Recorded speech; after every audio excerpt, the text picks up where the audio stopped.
തോക്കുകളും ഭയവും നിറഞ്ഞ ബസ്തറിലെ കാടുകളിൽ നിന്നും മാറ്റത്തിന്റെ വെളിച്ചത്തിലേക്ക് നടന്നു കയറി ഒരു കൂട്ടം വനിതകൾ.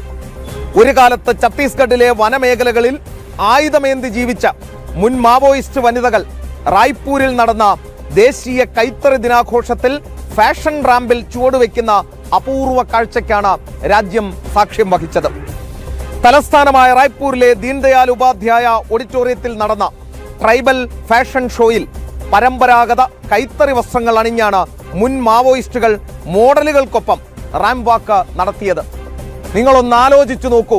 ഈ പി ചിദംബരം, പളനിയപ്പം ചിദംബരത്തെ പോലെയുള്ള ആളുകൾ കേന്ദ്ര ആഭ്യന്തരമന്ത്രി ആയിരുന്നപ്പോൾ, കോൺഗ്രസ് ഈ രാജ്യം ഭരിച്ചപ്പോൾ അവർ പറഞ്ഞത് ഈ മാവോയിസ്റ്റുകളെ ഒന്നും ചെയ്യാൻ സാധിക്കില്ല എന്നുള്ളതാണ്, അവരെ അടിച്ചമർത്താൻ സാധിക്കില്ല എന്നുള്ളതാണ്. CPI-യുടെ നേതാവ് D രാജയുടെ ഭാര്യ ആനി രാജയും മകളുമൊക്കെ ഈ മാവോയിസ്റ്റുകളുമായി അടുത്ത ബന്ധം സൂക്ഷിക്കുന്നവരായിരുന്നു.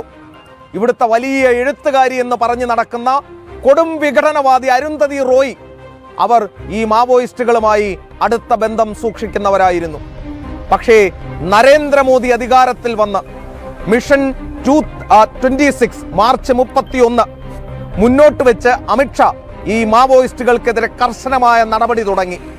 ഇതാ ഏറ്റവും ഒടുവിൽ തോക്കേന്തി രാജ്യത്തുള്ളവരെ മുഴുവൻ ഭയപ്പെടുത്തിയിരുന്നവർ ഫാഷൻ ഷോയ്ക്ക് റാമ്പ് വാക്ക് നടത്തുന്നു. എന്തൊരു മനോഹരമായ കാഴ്ചയാണിത്. ഈ രാജ്യത്തല്ലാതെ ഇത്ര വലിയൊരു മാറ്റം എങ്ങനെ കൊണ്ടുവരാൻ സാധിക്കും? നിങ്ങളുടെ ഒരു വോട്ടാണ് ഈ മാറ്റത്തിന് കാരണമായത്.